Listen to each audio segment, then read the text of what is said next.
بسم الله الرحمن الرحيم اللهم افتح علينا فتوح العارفين ووفقنا توفيق الصالحين وانفعنا اللهم بقرآن وذكر الحكيم اللهم علمنا ما ينفعنا وانفعنا بما علمتنا وزدنا علما ولا حول ولا قوة إلا بالله العلي العظيم سبحانك لا علم لنا إلا ما علمتنا إنك أنت العليم الحكيم والسلام عليكم ورحمة الله وبركاته. Alhamdulillah, we welcome you once again to the study of the roots of interpretative disagreements.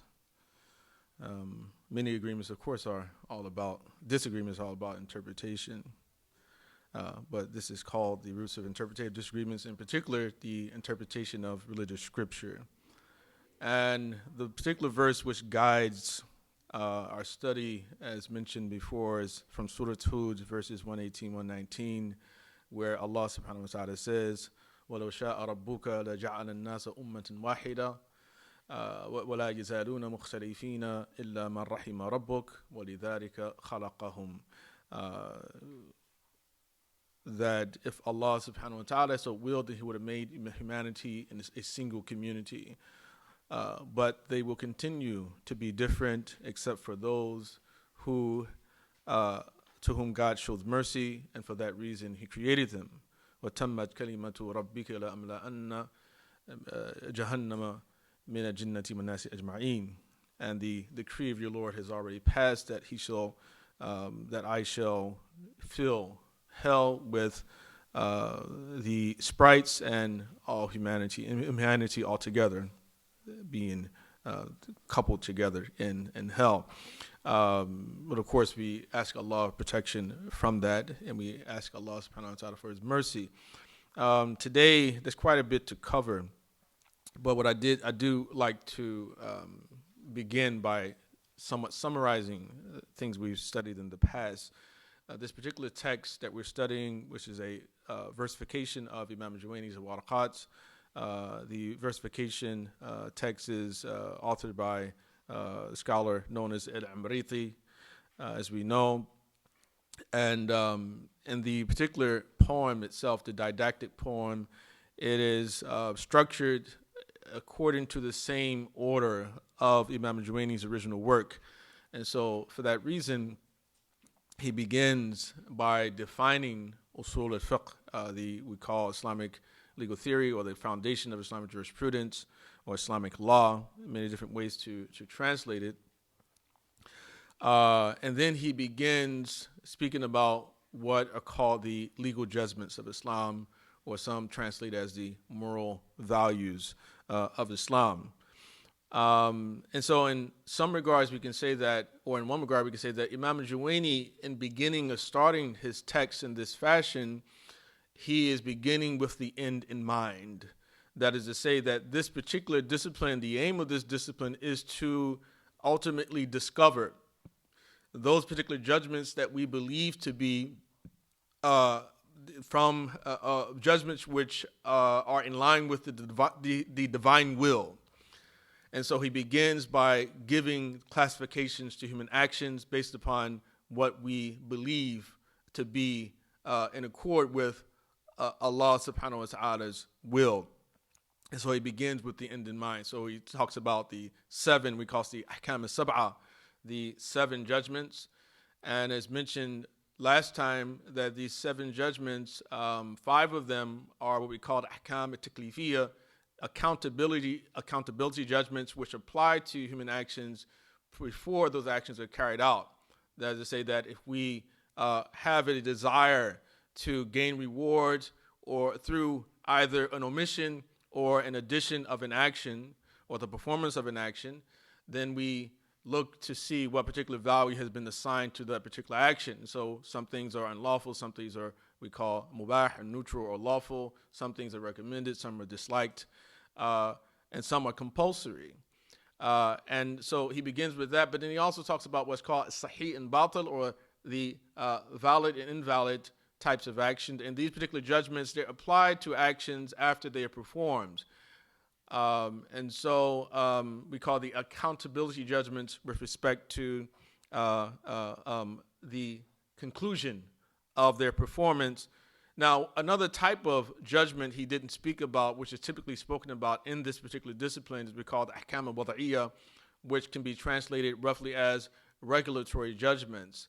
And that is like when we for instance, these are judgments which typically are beyond the control of the human will, human capacity, such as the time that the prayer enters, for instance. So there are regulations or regulatory judgments that exist. So your prayer is compulsory, but it's not compulsory all the time. Compulsory once a particular time enters, for example, or the Hajj is compulsory when a particular time enters, or time of a year comes around. Ramadan or the fast or 30 days is compulsory when a certain time of year, a certain month of the year happens, among other things. And so I don't feel it necessary at this point to get into great detail about those type of judgments. I just want you to know that there are other types of judgments which are spoken about in this particular regard.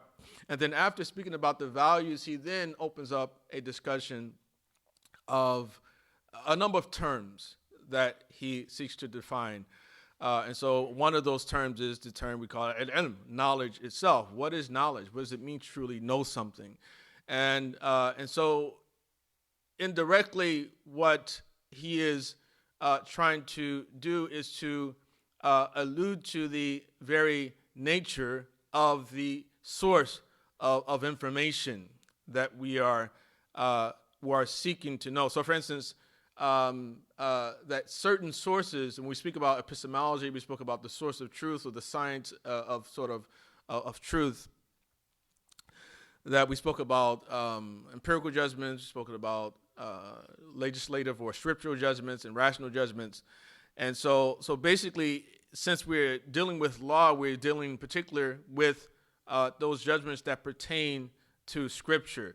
And so basically he's saying that there are different sources for us to come to understand the divine will, although not with certainty that this is what Allah subhanahu wa ta'ala has willed regarding this action, but we at the same time acknowledge there are different sources of truth, there are different sources of knowledge, that one source of truth are the five senses. Another source of truth is revelation itself, is a source of truth, especially when it is as pertains to what we call the reports which have been related by so many people from so many people that all doubt is removed that these people have agreed upon a lie.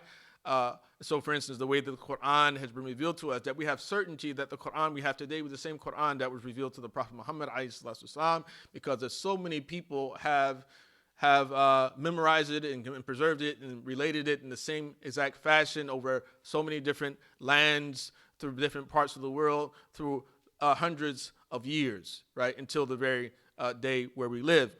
So the five senses, the revelation itself, and then reason can be a source of certainty, a source of truth. And so, right, 1 + 1 = 2, right? Source of truth. Unless there's something wrong with you, that 1 + 1 may equal another number. And so we'll say that something's flawed about your nature. At least that's what most people would say. But at any rate, so he begins with this, but then when he starts to speak about knowledge and define what knowledge is, it is to say that, well, certain sources will yield certainty, 100% certainty, right? When we study them properly, there's certain sources will not, right? Or if the individual or person is not applying the right type of logic, then they will be led into misguidance. They will be led into ignorance. So he talks about knowledge and he talked about ignorance. What is knowledge? Is idraku shay, ma'rifatu shay, or idraku shay ala ma huwa bihi fil waqi', to know something as it truly is. And then jahal, the ignorance being idraku shay ala tasawwur shay ala khilafi ma huwa bihi fil waqi'. It is to imagine a thing to be contrary to the way it truly is in reality, and that often is a result of not having the right type of foundation to one's understanding. And so he begins with this, but then after this, he speaks about some other terms. And so on page 11, in the translation of the Nazm al-Waraqat, verse 34 begins to reading is the following. The author says, وَظَنُّ تَجْوِيزُ امْرِئٍ أَمْرَيْنِ مُرَجِّحًا لِأَحَدِ الْأَمْرَيْنِ. That supposition is an individual regarding possible two things, and one of them more likely than the other. Or a better way to put this is say that al-dhann, the term al-dhann is the word for what is translated here as supposition or conjecture, right, or speculation itself. Fundamentally, what it means is for one to deem the particular judgments that result from the particular expression or the particular event one of two things, right? But one particular result is deemed to be more appropriate or more apparent than the other, right? A dhann. So if I think something, I have dhann concerning something, I speculate concerning something, that means that, like for instance, that I have a predominance of certainty about an issue. So something you can have knowledge, 100% certainty, and there are two types of knowledge. One knowledge is immediate knowledge. You know, it doesn't require reflection or thought. And then there's mediated knowledge, you know, which is a result of speculation and it's a little bit of work. But then there's a dhann, which is near certainty, you know. And so in the religion, there's certain things that require 100% certainty. There are other things that don't require 100% certainty, but they do require near certainty. And in fiqh, this is the area generally where the scholars are, the world or the realm that the scholars are dealing with. They are sort of interacting in the world of dhann, of the world of dhunun. That is that trying to establish 100% certainty about things. And so it means to deem two things to be possible, but one of those things are more possible than the other. And so, for instance, that means, let's say an expression.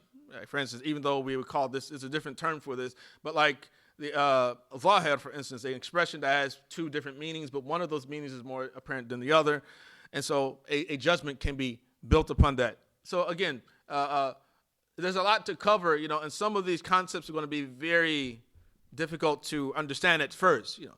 But today what he's going to be doing is sort of summarizing the book. It's like, what are the chapters in this book? And so we're going to run through those things, you know. So if certain things fly over your head, don't worry about it, you know, because he's going to come back to them later on. So I just like give you an introduction. This is what we're talking about. This is what the title of that chapter is, you know. But then he eventually will begin to open up a discussion about each individual chapter. So he says, فَالرَّاجِحُ الْمَذْكُورُ ظَنًّا يُسْمَى وَالطَّرَفُ الْمَرْجُوحُ يُسْمَى وَهْمًا. So that which is regarded as more likely is called supposition, and the one less likely is called unsubstantiated. That is to say that if a particular assumption is the most likely reason why something occurred, and the other is a less likely reason that something occurred, then the less likely we just simply call the what which is unsubstantiated. The other is, let's say, you know, think about it like this. Big Bang theory, right? There's a theory, the Big Bang. Now, it's not 100% fact. We don't know because none of us witnessed it, right? We didn't witness it. We don't know. But there's a lot of conjecture about it. But it's backed up by certain facts, certain things that sort of lead us to assume that the world began in the Big Bang, right? And science, you know, deals with this, you know, and most of them believe in this. So that's what we call the dhann al-rajih, the sort of the preponderance of certainty or doubt, right, in the direction that it was caused by the Big Bang, as opposed to a different theory that we call dhann al-marjuh, the unsubstantiated or the unsupported sort of hypothesis about it as well. You know, so think about it in those terms. And so then there's also another term we call a shak, doubt itself. You know, so you have supposition and then you have doubt, which is more like we call 50-50. So the first dhann is like 70%, 80% as opposed to 20. You know, then we have shak was like 50-50. So I'm not really sure. I don't know. Could be this, could be that. وَالشَّكُّ تَحْرِيرٌ بِلَا رُجْحَانِ لِوَاحِدٍ حَيْثُ اسْتَوَى الْأَمْرَانِ. And doubt is a determination without regarding as more likely when they are both equal. Now, of course, is when you the translation is almost literal, and so that makes it very difficult at times, incoherent at times. But fundamentally, it is the idea of shak is that a issue comes up and someone seeks a response from us, an answer from us, and we want to give an answer, guilty or not guilty, for instance. We really don't know because it's not evidence, right? There's some evidence that may lead us to believe that the person is guilty, but there's also evidence that leads us to believe that the person may be innocent, right? Like, and controversial issue like that might be like the O.J. Simpson trial, for instance. Is it reasonable doubt or not, that he was framed, for instance, or he killed his wife, right? And America was almost split down the middle, at least in terms of race, on that issue about whether or not O.J. Simpson was innocent or guilty, right? So shak is like when you have, you're being pulled in both directions, where but you're really not able to find any level of certainty. And then he says, أما أصول الفقه معنى بالنظر للفن في تعريفه فالمعتبر في ذاك طرق الفقه أعني المجملة كالأمر أو النهي لا المفصلة. As for the meaning of usul al-fiqh, attention should be paid to examining the discipline in its definition. In that respect, what I have in mind is the general methods of fiqh, like command and prohibition, not the detailed provisions.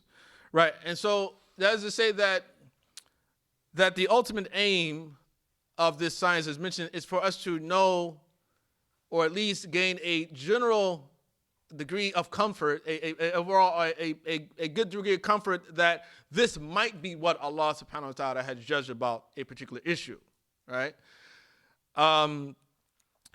So this is laying down, sort of dictating the rules that should be, or should guide the decisions of the jurists themselves, right? And so in this particular study or this discipline or this science, one of the main things that are studied is, for instance, the sources of law and what makes them authoritative. All right, and the different expressions in those scripture or those sources, for instance, like in the Quran or in the Hadith, what type of expressions exist? What do those expressions indicate, right? Am I to take this literally or figuratively, right? So things like that, right? And so particularly dealing with the non-specific proofs as opposed to the more specific or detailed proofs, and we alluded to that a little bit last week. وَكَيْفَ يُسْتَدَلُّ بِالْأُصُولِ وَالْعَالِمُ الَّذِي هُوَ الْأُصُولِ. So we deal with commandments and prohibitions, but also we deal with how deduction is to be made by the use of usul, and who is the scholar who is an expert in usul. And so a lot of these terms are not translated often because they're not in the English equivalent. And so the usuli is a scholar of this particular science. So that pretty much was like, again, to complete what we began speaking about last week in terms of these terms. There's certain knowledge, right? Then there's near certain knowledge, but then also there's just simply doubt that exists. And so you have to quantify or qualify your level, right, of certainty that you have reached. And so often, as mentioned before, one of the reasons why we may differ with one another is because the sources of our certainty are not as convincing to one another. So, for instance, as mentioned before, that people get into a debate, and one person feels it's fine to rely upon what they find on the internet about Islam, about the issue, from Google or from Wikipedia. Another person said, well, no, I don't feel that I can trust that particular source. I want to trust in a living person, a scholar. Or it may be that a story originates from the Quran, or there's one version, and another version is in the Bible. And so, although I may have certainty myself, the source of my certainty may not be very reliable, you see, or the other person may just not acknowledge the reliability of the other, because of many different reasons, you see, so that gets in a little bit more of a more psychological, psycho-emotional type of source of disagreement as well. That it may not, I may not want to accept something from you because of you. I don't consider you to be an authority because either you're not a Muslim or you're not a Christian or because you're a woman or whatever it may be. That may be a source of our disagreements as well. And so we have to be very cognizant of our emotions too, because these are the things that I've discussed in here, but they definitely contribute to disagreements very often. So then now he wants to deal with the different chapters which would be covered in this science. So he says, أبوابها 20 بابا تسرد وفي الكتاب كلها ستورد. Its chapters are 20 in number, to be brought in succession, and in the book all will be included. And then he says, وَتِلْكَ أَقْسَامُ الْكَلَامِ ثُمَّ أَمْرٌ وَنَهْيٌ ثُمَّ لَفْظٌ عَمَّا. So it says ثُمَّ should be ثُمَّ with a dhamma over the tha. It's supposed to kasra. وَتِلْكَ أَقْسَامُ الْكَلَامِ ثُمَّ أَمْرٌ وَنَهْيٌ ثُمَّ لَفْظٌ عَمَّا. And those chapters in this are the parts of, in this study or this discipline are the parts of speech, then command and prohibition, then words implying generality. Right, those are some of the basic categories. And it's O khussa, O mubayyinun, O muzmalu, O zahirun ma'nahu, O mu'awwalu. Or particular. So as to say that words implying generality or words that are specialized, they imply something which has been particularized or specific, as he translated the word mubayyin, which really we would say, I would translate as disambiguated expression. So basically he begins the discussion of, again, like we ultimate aim, we want to know what the commandments are of Allah subhanahu wa ta'ala. In order for us to know the commandments, we need to understand language to begin with. We need to understand what type of constructs exist in that language. That the Quran was revealed in the Arabic language. إِنَّا جَعَلْنَاهُ قُرْآنًا عَرَبِيًّا لَعَلَّكُمْ تَعْقِلُونَ. That we revealed it, we made it an Arabic Quran so that you would comprehend. First and foremost, speaking to the Arabs at the time of revelation, and then speaking to others. Because the Quran is only the Quran if it is in Arabic. The translation is not the Quran. That's an expression or an interpretation of the meanings of the Quran. And so we preserve the Arabic. But we do, so if it is in Arabic, then it also conforms to the normal constructs of the Arabic language. And we need to have some understanding of those constructs. Right, and so later on we're going to get into we talk about kalam or speech itself, and then I'll have a little bit more to say as well. So basically, what he began to do here is that he began by speaking about, for one issue comes up is the matter of commandments. What does a commandment indicate? A prohibition. What does prohibition indicate? An am, a general verse. What does it indicate? Khas, or khussa, or mubayyinun, or mujmalu. So what does a specific expression really truly indicate of rulings or judgments? O mubayyinun, o mujmalu. And mubayyin, disambiguated, meaning an expression which was obscure but now has been disambiguated. There's some expressions like that. So in one verse you may find it says something, so what does it really mean? But then another verse, yubayyinuhu. So for instance, the Sahaba, where they heard the Prophet ﷺ recite a particular verse. الَّذِينَ آمَنُوا وَلَمْ يَلْبِسُوا إِيمَانَهُمْ بِظُلْمٍ. That those who believe and they do not adorn their faith with oppression. And so they were troubled by this, because they would say, well, who is it who hasn't committed an act of oppression or wrong, and so they were troubled that Allah would say this, he's praising a certain type of people, and say, well, who are these people? They can't be us, because it's like something we can never attain, that is to be people whose iman is not affected by some degree of wrong or oppression. And so then the Prophet ﷺ recited to them the statement of Luqman al-Hakim, that when he spoke to his son, They said, Ya bunayya la tushrik billah, inna shirka la dhulmun azim. Said, oh, my son, do not ascribe partners to God, for verily idolatry or ascribing partners to God is a grave dhulm, a grave wrongdoing, a grave oppression. And so basically the second verse, it gave bayan to the other, right? So sometimes you'll find that those are type of expressions that exist.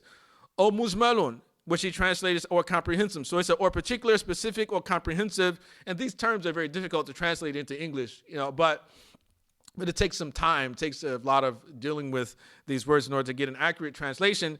So he translates mujmal as comprehensive in scope, or I would say that we can say that mujmal is a reference to ambiguous or polyvocal. That is a word that takes a number of different meanings, right? And we're not able to discern which of them is the more preferred meaning, or the meaning intended by Allah subhanahu wa ta'ala.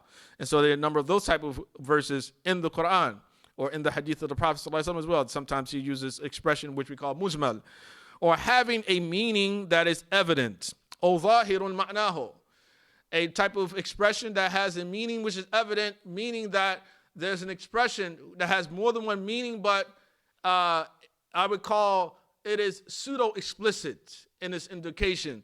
That is to say, when you hear the word, a certain image appears to you at first thought. So, for instance, if I say to you yad, what does yad mean? Those who know Arabic, it means hand. That's what you would say.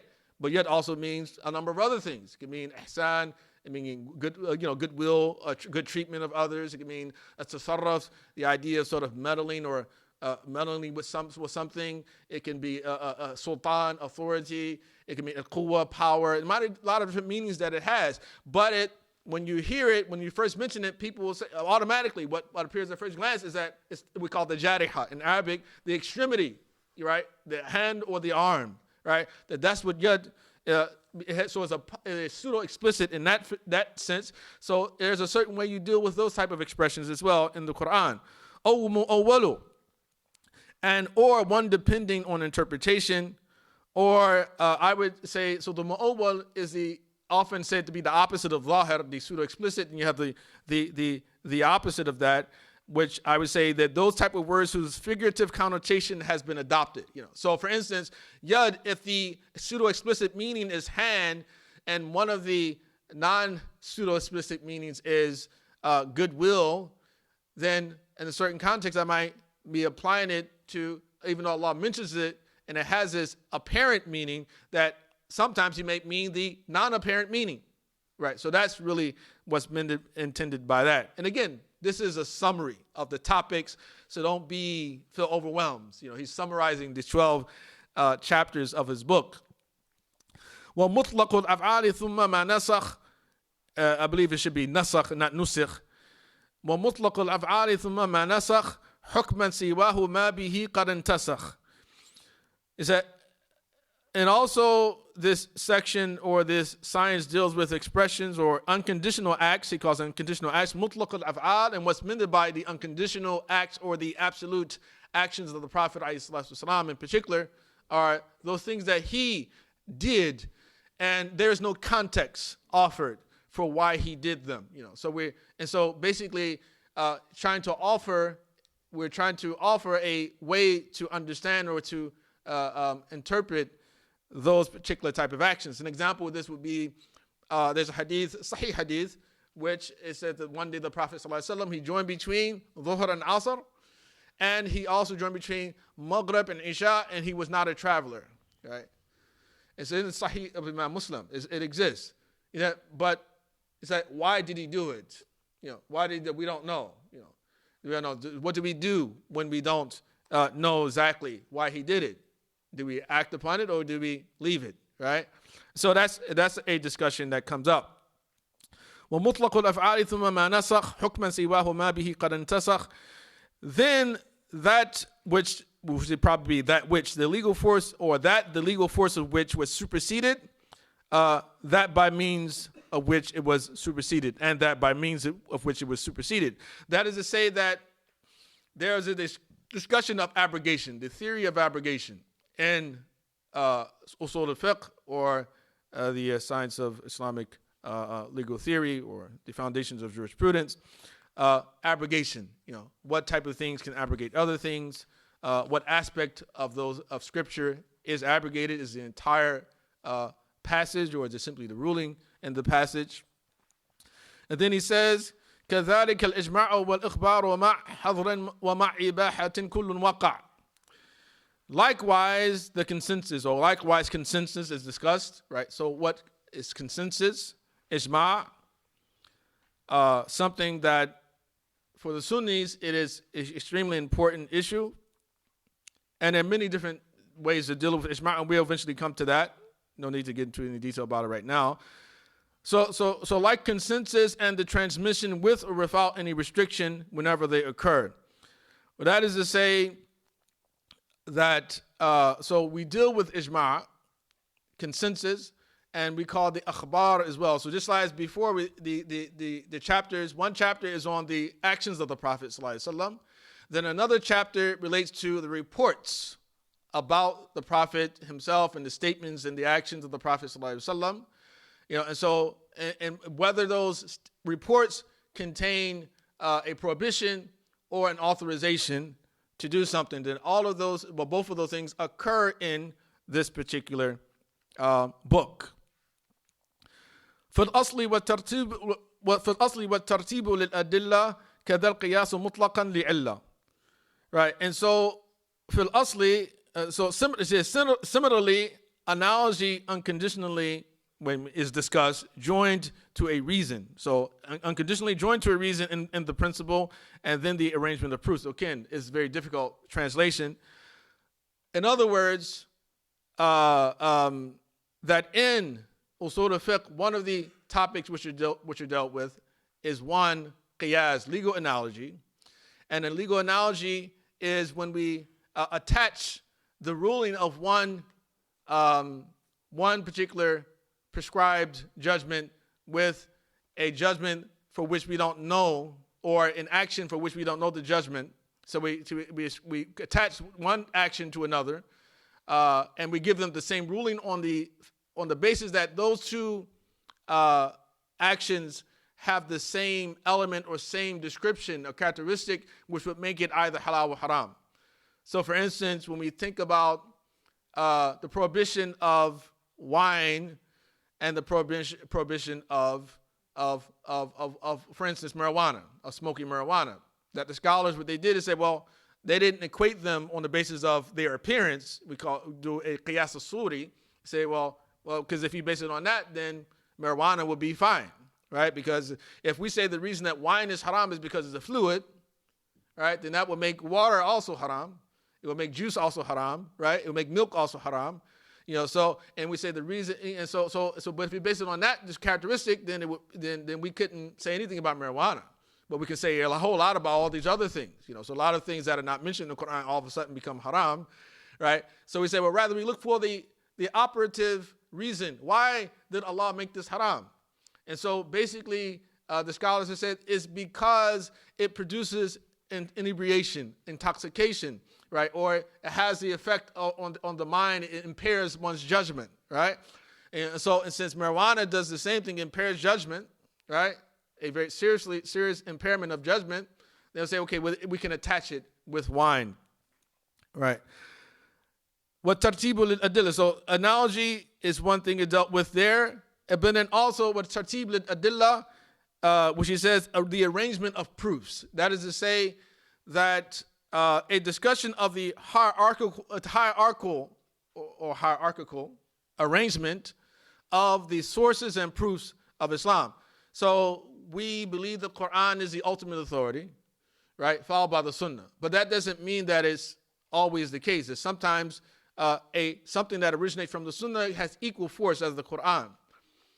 But then there are times as well where there's contradiction or apparent contradiction between a hadith and another hadith, or a verse and another verse, or a verse and a hadith.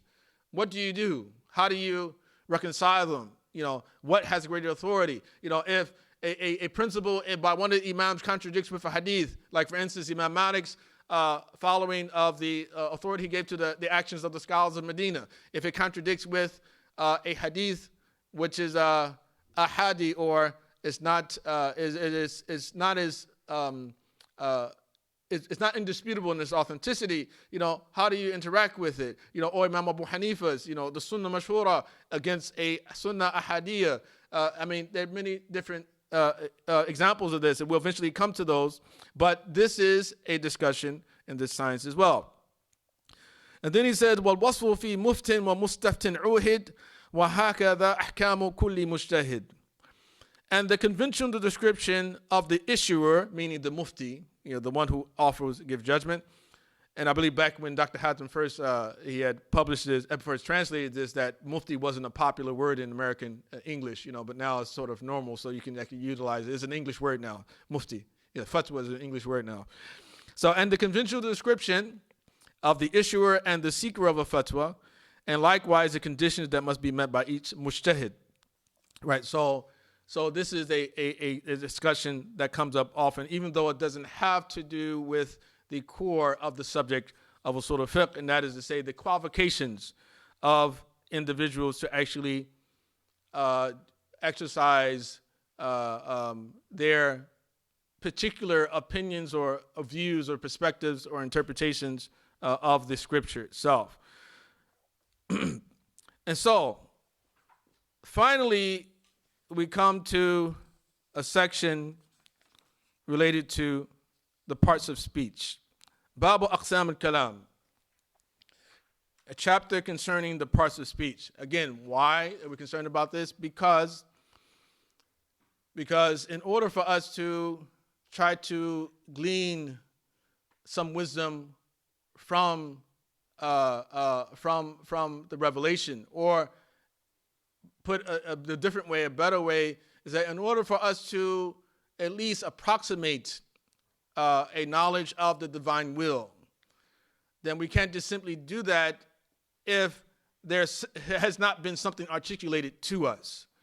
Now, kalam, the word kalam, which is translated as speech, in this particular discipline, a preference is given to kalam as defined by Arab grammarians, right? Because kalam, speech, is different according to grammarians and the linguists. The linguists have one definition, the grammarians have a different definition. Then the linguistic definition of kalam is actually given a greater preference by the theologians. You remember I said that the aslan, the two foundational sciences or the two meta-disciplines of Islam, or Usul al-Din, which is theology, and then Usul al-Fiqh, we hear Islamic, the foundations of jurisprudence. And so the theologians, they prefer the definition of speech as offered by the linguists. And so the definition that they offer is ما يفيد فائدة ويحسن السكوت عليه. Is that pretty much anything that makes sense or conveys a meaning, and it's okay to be quiet after you say it or do it. So that is to say that speech, because speech ultimately is about communication, that we as people, we want others to know what we are thinking, what we feel, right? And so, but there are many different ways to communicate that. They can communicate them through gestures, through writings or drawings, right? Cryptograph, statues, things like that. Paintings on walls, right? Right? Ask me a question. Right? Yeah. We do those, and for the linguist, that's all speech. That's speech. A baby speaks as well, even when they can't speak. Right? What do they do when they want something? They cry. Right? And we have to figure out, what is he or she saying to me? Change my diaper. Right? Give me some milk. Right? What is it? Turn that song back on. Whatever. That is this. That the baby screams. It communicates. And that's speech according to the linguists. But then, kalam, according to grammarians, is different. That their kalam has to be malfuz. Ibn al-Jurrum, right? Those who study that a little bit, right? Kalamu, huwa lafzu, al-murakkabu, al-mufidu bil-wada', right? It has to be constructed of words. It has to be has to be expressed, articulated, right? And, or articulated according to the original intent of the Arabs themselves, or the person or the particular people who speak that particular language. So it has to be articulated. So, but that speech which is not articulated clearly is still speech according to the linguists. And this is why in theology there's a conversation they talk about, we call it kalam al-nafsi wa kalam al-lafzi, right? So like the kalam al-nafsi is eternal. That is to say that Allah's speech is eternal. It has no beginning. It's beginningless, right? It's not characterized according to the teachings of the Ash'a'ira and the Maturidiyya, as well as that, that it has no harf or sawt. It has no letter or sound. Right, the kalam al-nafsi, that Allah subhanahu wa ta'ala communicated his will to us through the Quran, and that itself was malfuz. But Allah's speech, which is eternal and beginningless and is not characterized by sound or letter, and there's disagreement about this, of course, as we know, get a different sects of Islam. But according to their teachings, it has no sound or speech. So we call it kalam al-nafsi. Right, so for this reason, you find a Christian poet known as Ibn al-Akhtal. He has a couple of verses of poetry, and he speaks about the true nature of speech, and he says that إنما الكلام لفي الفؤاد وإنما جعل اللسان على الفؤاد دليلا. That speech is really in the heart, while the tongue has been made a communicator of what is in the hearts. So the real speech is that. So real speech is really what we want people to understand and get across to them. Sometimes we misspeak, right? That's not what I really meant to say, right? But I just choose the words correctly. That's why we study grammar, right? And then we study rhetoric to kind of, spice it up a little bit as well. At any rate, there's a preference given to the definition of the grammarians in this science. And so, in order for us to discover what Allah subhanahu wa ta'ala wants for us to do, then we have to examine his words. And when we reflect upon the fact that his words have been revealed in the Arabic language, we need to understand the Arabic language. We need to understand his constructs. His kalam al-nafsi, we can't, I have no access to his kalam al-nafsi, that Allah's eternal speech, in the sense of, which is ongoing, like right now. I can't hear it, I can't understand it, whatever, unless Allah removes a veil from me and from us so we can witness that, as Musa alayhi salam witnessed it. But this, what he revealed to us, we can examine it. And so he goes on, he says, أقل ما منه الكلام وركبه اسمان أو اسم وفعل أو اسم وفعل كركبه. The smallest unit of speech is composed of two nouns, or a noun and a verb, like you ride, karkabu. And karkabu, irkabu means ride, but it's inherent in it, it's assumed, taqdir is antum. Irkabu antum, right? So they say that is two words. According to a minority opinion, actually, the majority of the grammarians say that no, that actually counts as one word. But he gives this example. It says so either there can be two nouns, or there's a noun and the verb. Then he says كذاك من فعل وحرف وجد وجاء من اسم وحرف في النداء. Similarly, it comes into existence from a verb and a particle, right? So a verb and a particle, like for instance, ma qama, right? Ma daraba, ma qatala means what? So ma qama means, so come on, you Arabic students, ma qama, come on. He didn't stand, right? Ma qama, so ma and qama, two words, so there's a harf and then there's a fi'l. كذاك من فعل وحرف وجد وجاء من اسم وحرف في النداء, right? And also with a noun, similarly, it comes into existence from a verb and a particle, and it comes into a form of a noun and a vocative particle as well. So like, Ya Muhammad, Ya Muhammadu, Ya Ahmadu, right? Ya Fatimatu, right? So there's a harf and then there's an ism. وَقُسِمَ الْكَلَامُ لِلْأَخْبَارِ وَالْأَمْرِ وَالنَّهْيِ وَالْإِسْتِخْبَارِ.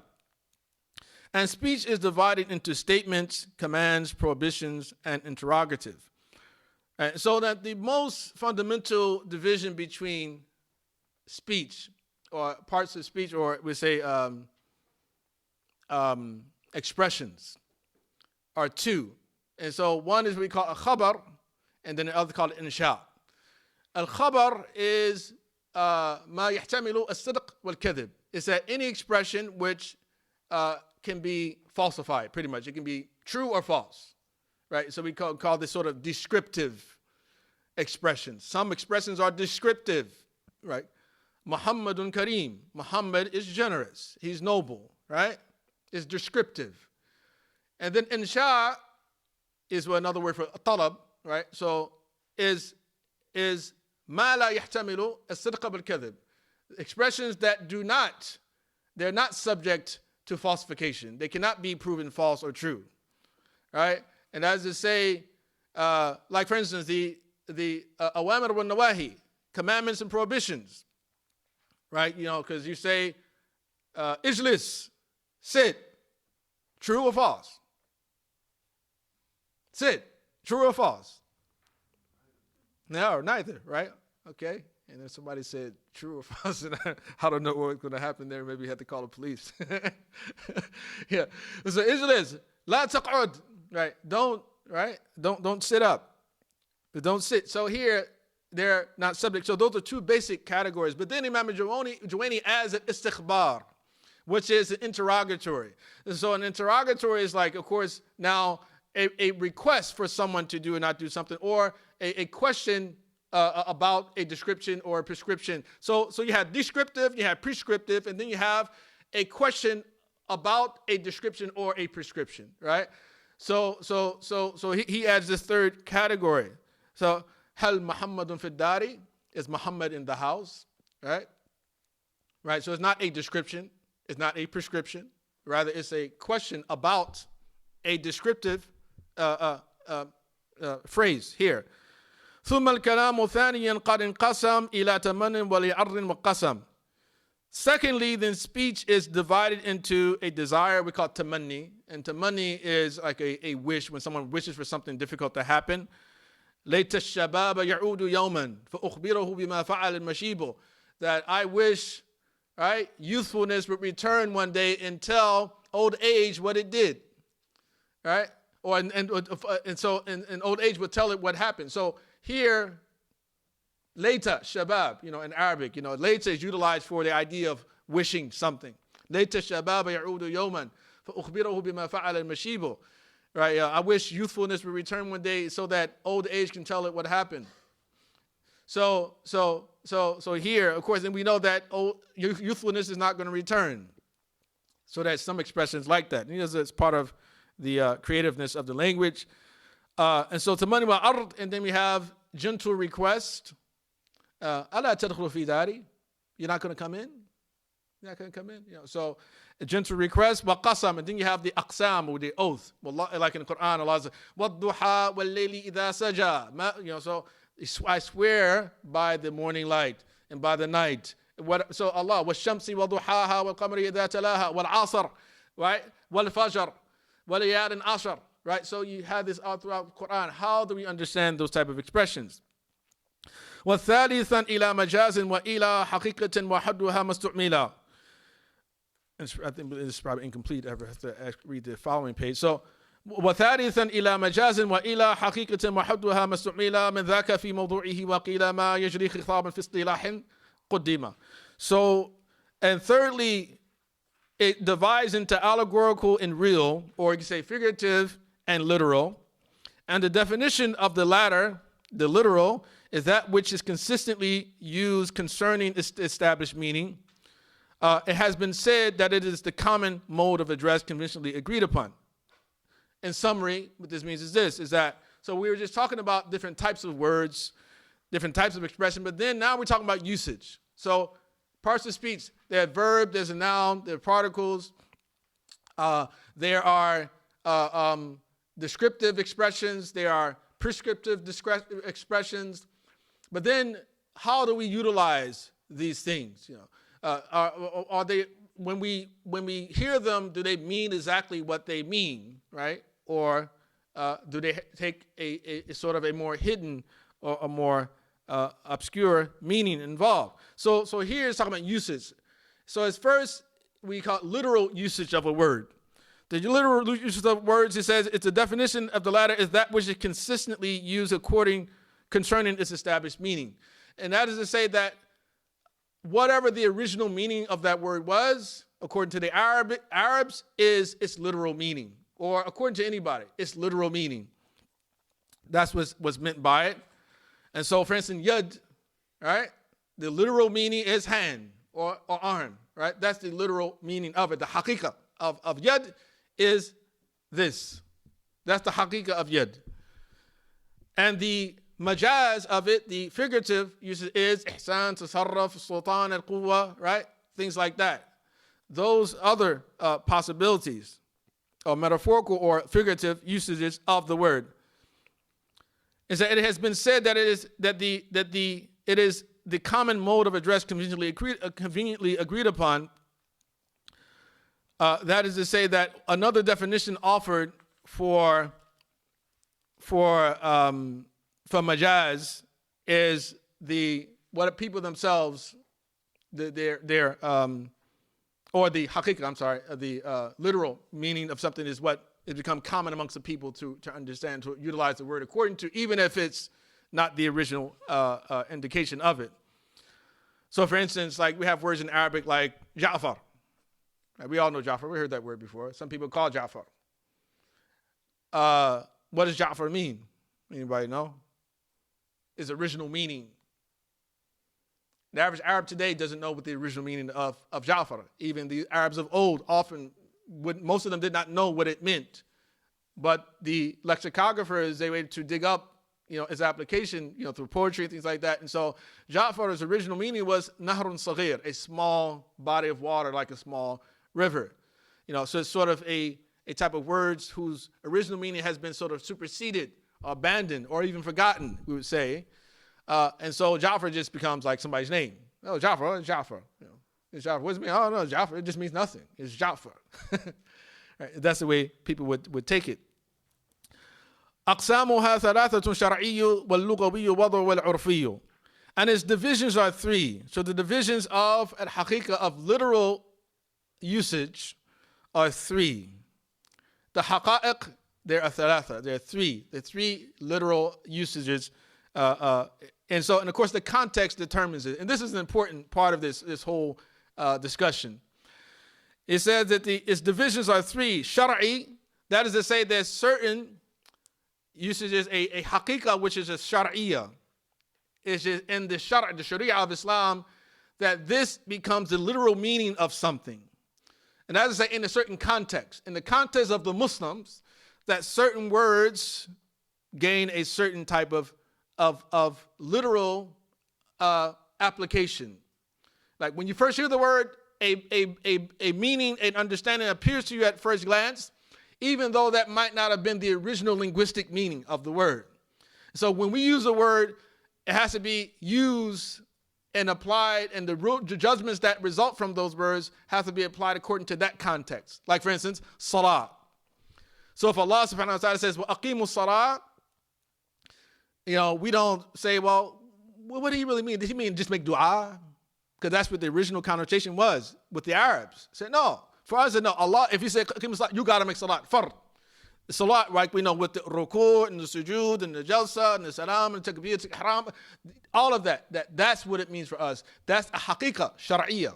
Right? So basically, when Islam came, it altered the meaning of those words from their original linguistic application into a new application. And so, since it's the first meaning that appears to us at first glance, it we call it a literal application of the word, even though technically it's not a literal application of it.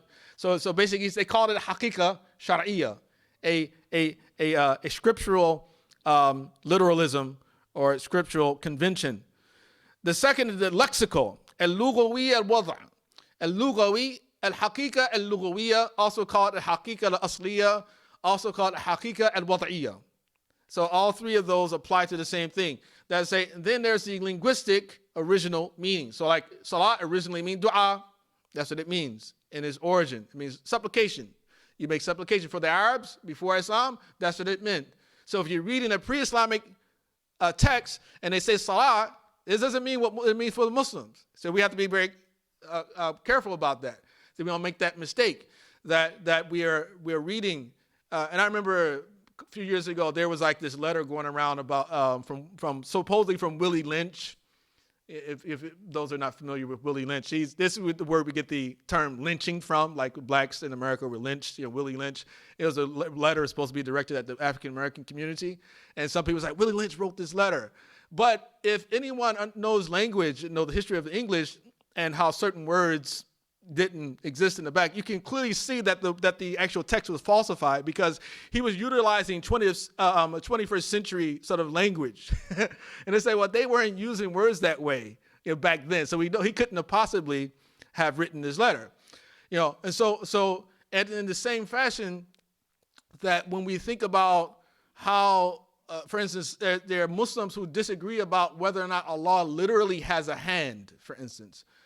And so some say, well, yes, Allah subhanahu wa ta'ala has a hand, hakikatan. It is literally a hand, and if they're saying that according to a new convention, right, say, because the way that we understand today, it's possible for something to be a hand, a real literal hand, but it's not one of these, then of course, what's happening is that the language of the Arabs has been altered, right? That the meaning, the original meaning, or the way that the language is understood when the Quran was revealed is being altered to something new, and so it could not be understood in that fashion, or should not be understood in that fashion.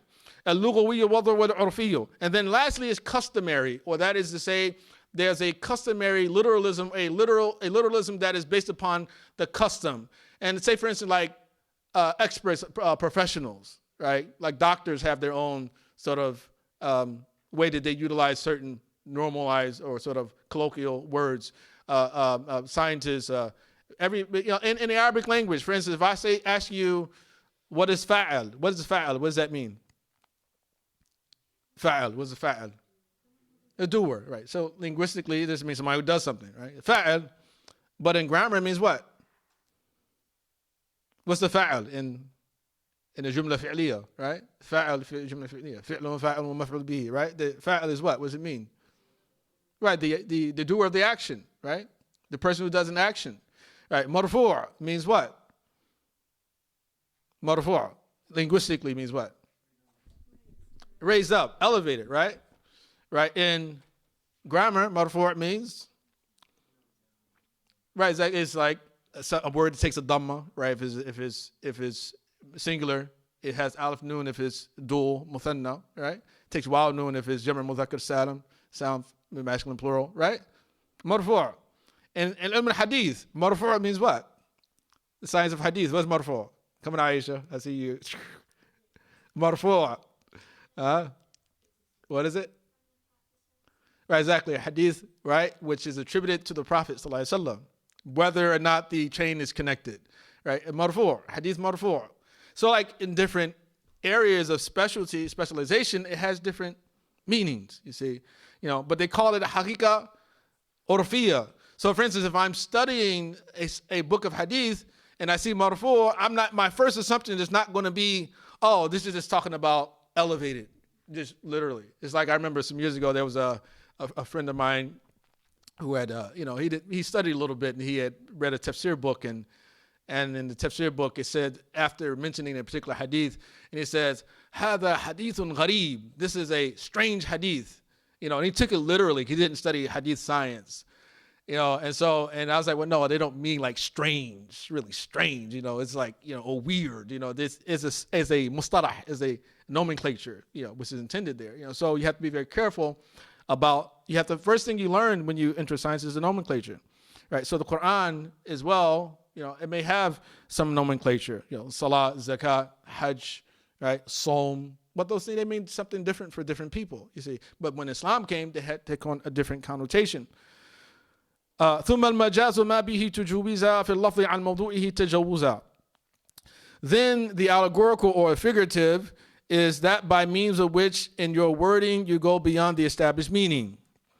That is to say that, okay, if this is the example we call literalism, so salah in the Quran, we'll assume that it means the one that we're familiar with, right? Unless the context doesn't support it, right?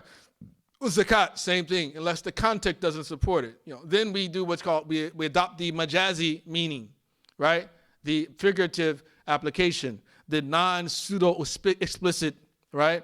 indication of it. بنقص أو زيادة أو نقل أو استعارة كنقص أهلي. And so then the allegorical or the figurative is that by means of which in your wording you go beyond the established meaning by subtraction or addition or transformation or metaphor like the omission of ahl. So basically they say that the different types of figurative application. A majaz, called majaz bin naqs, a majaz by the omission of something, like the omission of a word, right? Or the omission of a letter, or biziyada, by the addition of a word or a letter, like from a particular phrase, or isti'ara, or you say like a metaphor when you equate something to another thing on the basis of a shared characteristic. And then the example of the majaz by omission, he said, ka naqsi ahli. And what is it referring to is the verse related to the story of Yusuf alayhi salam, when the brothers go to the town and they come back, their brother is incarcerated because of something being placed into his bag. And so when they come back to their father, and they tell him that, we didn't do anything to this, like what happened in Yusuf, it wasn't the same case with Binyamin now. And so he said, they say to him, فَاسْأَلُوا الْقَرْيَةِ الَّتِي كُنَّا فِيهَا وَالْعِيدَ الَّتِي أَقْبَلْنَا فِيهَا. So as the village we were in and the caravan we approached in, ask them about what we say. And so it said, ask the village. The village, what is a village? Is it a living thing? It's a corporate entity, right? It's like, it has a heart and just breathe. No. Rather what it means, فَاسْأَلُوا أَهْلَ الْقَرْيَةِ, ask the people of the village. Right? So that's what it means, majaz bin naqs, majaz figurative application through omission, omitting something. وهو المراد في سؤال القرية كما أتى في ذكر دون مرية. So it says, so like the omission of ahl, which is implied in the asking of the city, as it occurs in the Quran without any ambiguity, right? وكازدياد الكافي في كمثله والغائط المنقول عن محله. Right, and this is the last one we'll do before we open up. And so this one, actually, I don't have the translation. What does the translation say? Read it. Somebody read the translation to me. And the fourth example is the word of Allah. To collapse, i.e., is tilting. Okay, did I miss something? Okay, there's another one after that. Right, exactly. So I'm missing a page here. Okay. And kaf? Right, so the one you read, there was one after that, right? So like the addition of the kaf in kamithlihi, it's like, and what is it talking about is like in the surah, in Surah Shura, Allah says, laysa kamithlihi shay, which if you translate it literally, it would say there's nothing like his likeness. The kamithlihi, there's nothing like his likeness. And that gives the impression that he has a likeness, right? To say that there's nothing like his likeness, it gives the impression perhaps he has a likeness. He has a likeness, and if he has a likeness, that perhaps there's another God, right? No, but rather the kaf itself is actually meant with the opposite meaning. If there's nothing like his likeness, then he has no likeness. He has nothing comparable to him. If there's nothing like his likeness, then he has no likeness, right? Laysa kamithlihi, nothing like, right? No likeness like his likeness. Then Allah subhanahu wa ta'ala is totally independent of any association. وَالْغَائِطُ الْمَنْقُولُ عَنْ مَحَلِّهِ. And the word al-gha'it, which has been transformed or transferred from its place, that is from its original connotation. And the word gha'it utilized in the Quran is utilized as a reference to the place where a person goes to use the bathroom, right? To relieve yourself, right? Now, but people today, when they say gha'it, they think of defecation or feces. That's what people think of gha'id. The meaning transformed. So when you read the Quran, you read gha'id, it's not feces. It means the place where you go to relieve yourself. That's what it means in the Quran. So you have to be very familiar with the terms themselves. And then the other verse about the issue of mala, right? Jidari yuridu an yanqadh. They talked about in Surah Al-Kahf how Musa alayhi salam, and he came with the young boy or the slave boy, and he went to one town and the people would not host them, and they saw a wall which is about to fall, and so they saw a jidaran yuridu an yanqad, was wanted to fall down. And so here's majaz by isti'ara, an example of figurative language, but through metaphor, and that's to say that a wall doesn't have will, but equated the leaning of the wall with the will of a living thing. So it's as if, it was living. So he said it wanted to fall. It doesn't have will, so it can't want to do anything. But the way it is expressed, it's expressed in such a way that one would think that it actually is alive. Right. So, as I said, there was a lot to cover today. And, so I'm sorry that kind of cuts down on the Q&A. But this was again, an exposition of the chapters of the book, so that's really what took up most of the time, is like, what is going to be covered in the coming weeks, and hopefully we'll get a bit more expansion on a lot of that. Any questions?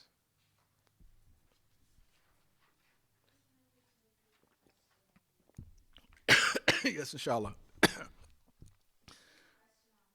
Oh, sure.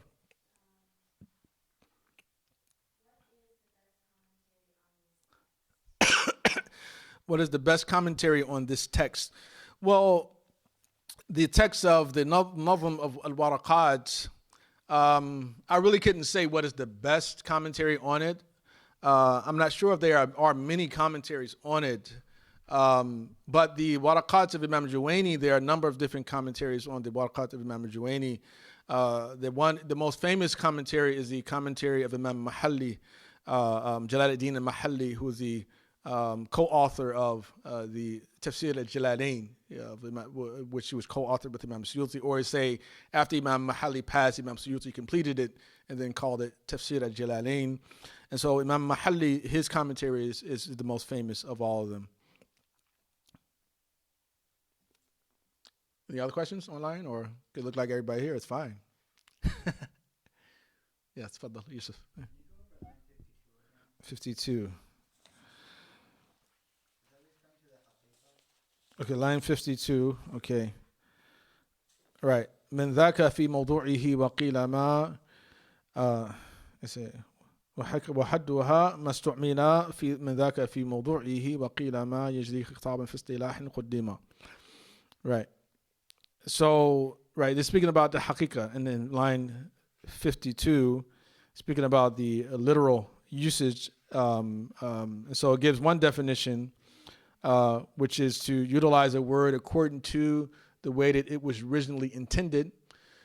But then a second definition is the utilization of a word according to the convention of speakers, of those people who speak, right? So that would be like the haqiqa urfiya.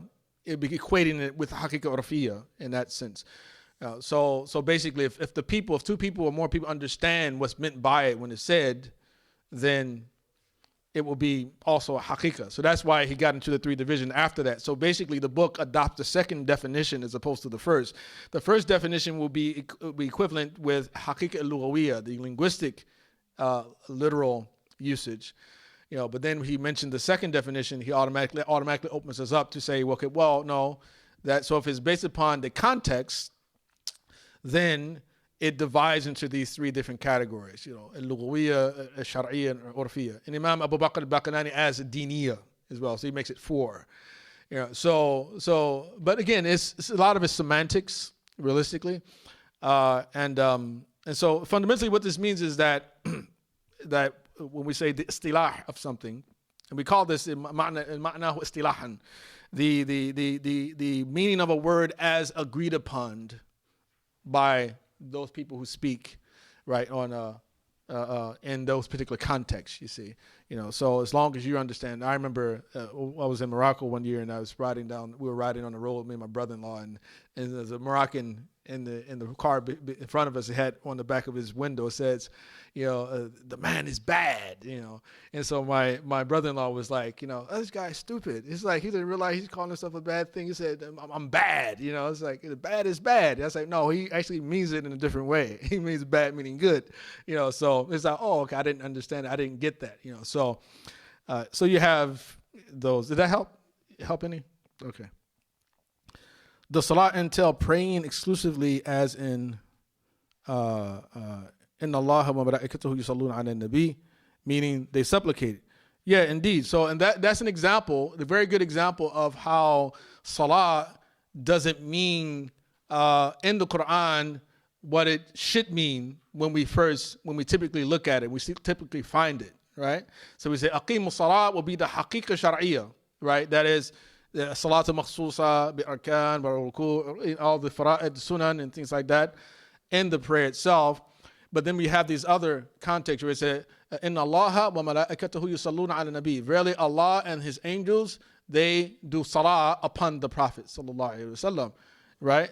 So it's not like they praying his janazah, they praying on top of him and he's buried. No, that they are praying for him, making supplication for him, right? That they are Allah sending mercy, sending forgiveness to him. That the angels, they're asking forgiveness, asking for Allah subhanahu wa ta'ala to give him, to guide him and direct him. And the believers also ask Allah subhanahu wa ta'ala to send blessing and peace upon him.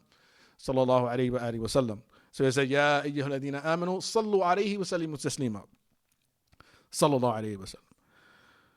And then does the urfi, meaning the customary usage, also take in or accept the change in meaning that a word takes on through time? Or is it just the customary meaning that is a specified time in history, at a special time in history?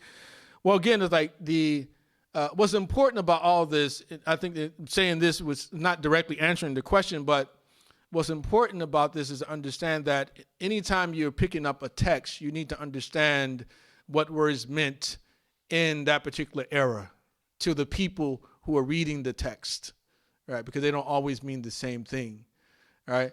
And we know in pop culture, that, words every year, there are new words being utilized. When I was younger, we used to say word up and stuff like that. I'm just totally square now. I don't understand what's happening. I'm not hip anymore. So like a lot of these new words, I've been, one of my niece had posted something the other day, a word I didn't know. And I liked the post at first, but then I unliked it. I said, I have to find out what this word means first. And I looked it up and I was like, whoa, no, I'm not going to like that post, but it was these new words that people are always making up. And then sometimes they're words that we are familiar with and people are utilizing them in different fashion. Right. So we have to make sure that we don't utilize the new customary application is not utilized to try to interpret an ancient text. Right. Right. So if bad can mean good today, it doesn't necessarily mean that bad means good in the Quran, right, or in the hadith of the Prophet ﷺ. So we have to be very conscious about that. And the same thing, if it's prior to the Quran, if certain words had certain meanings, you have to make sure that when we read those pre-Islamic texts or pre-Islamic poetry, that we make sure that we don't make the mistake of understanding them the way that we would understand words as they were revealed in Islam, right? And I'll give you some examples. I'll leave you with them with this because I know time is up. But the Al-Fiqh, the word fiqh, when we hear it, it means what to you? Right, okay, it means jurisprudence. The Prophet ﷺ said in the hadith, مَا يُرِدِ اللَّهُ بِهِ خَيْرًا يُفَقِّهُ فِي الدِّينِ, that whoever Allah desires good for, he gives him fiqh in the religion, in the deen itself. I don't like to translate it, even that is a religion. What does it fiqh mean in the hadith? Does it mean jurisprudence? Right, it's not talking about those judgments related to practice. It's talking about gives you understanding, gives you knowledge, right? Another word is wajib. There's a hadith, sahih hadith. It says, غسل الجمعة أو غسل الجمعة واجب على كل محتلم. Right? The ghusl for Jum'ah, washing or bathing on Jum'ah, is wajib, a duty upon every person who has reached puberty. Right? What does wajib mean in that hadith? Saying it's a duty or saying it's, even if you translate compulsory, like, does it mean that, like what we mean in fiqh, ما يعاقب على تركه ويثاب على فعله, right? That, if you do it, you get rewarded. If you don't do it, you get punished. You get punished if you don't do it. So now we got to make sure that every Friday that you make sure you bathe. Right? No, it's not wajib. It's just simply, it's really a duty, like recommended. It's It's really a recommendation, that you should do it. It's not like you're sinful if you don't do it. But it's better for you to do it. That's the way wajib is understood. Sunnah as well. Sunnah means what? And this is the last example I'll give you. Sunnah. What does it mean? You think about it. The what was it? The practice of the Prophet ﷺ. What else? The way you do things. But what is it? What's the difference between Sunnah and Hadith? Right. What's the difference between the two? Sunnah and Hadith. Right. I mean, Sunnah is like something recommended, right? Some people will say recommended. Some people will say Sunnah is like it's a Hadith, it's a Sunnah, they're synonymous, right? Right? Isn't that true? Like we had these arguments before. It's like, well, you don't have to do that. It's only Sunnah. And they said, what do you mean, akhi? Some things that are Sunnah are fard. Right? You've heard these type of arguments before, right? Haven't you? Some of us, maybe not all of us, but when I was coming up, I did. I've been around a lot of, cantankerous people. I'm somewhat cantankerous myself at times. But I don't mean any harm. I don't mean to, I know it could be a little, comes off a little, as one brother called me, prickly. I can come off as prickly at times if you don't meet me, if you see me writing, but he meant it in a good way when he said it to me, But Sunnah, it just simply means, again, the way that someone does something, good or bad. When Sunnah fi Islam is sunnatan hasana. Whoever initiates in Islam a good practice, they get the reward of it. But also when Sunnah fi Islam sunnatan sayyi'ah, that whoever initiates in Islam a bad sunnah, they bear the burden of it and the burden of those who do it after them until Yawm al-Qiyamah. Right? So sunnah as well in the hadith doesn't mean hadith. It doesn't mean recommended. Right? It's the way of the Prophet. So when you say Alaikum bi sunnati wa sunnati khulafa ar-rashidin mahdiyyin min ba'di, that you are to cling to my sunnah and the sunnah of the rightly guided successors after me. Right? Now, does it mean my hadith? It means follow my way, emulate, do as I do, take me as your exemplar. That is in everything that you do. That's what the Prophet ﷺ means by sunnah when he utilizes it. And so we have to be very careful that we don't misinterpret these words, and just understanding that words have histories. And the Quran itself is a historical book in that regard, in terms of its language itself. It has to be, its history has to be upheld as well. And if we don't, then we are subject to a lot of mistakes, I believe. وصلى الله على سيدنا محمد وعلى آله وصحبه وسلم تسليما كثيرا وسبحانك اللهم وبحمدك أشهد أن لا إله إلا أنت أستغفرك وأتوب إليك. السلام عليكم ورحمة الله وبركاته.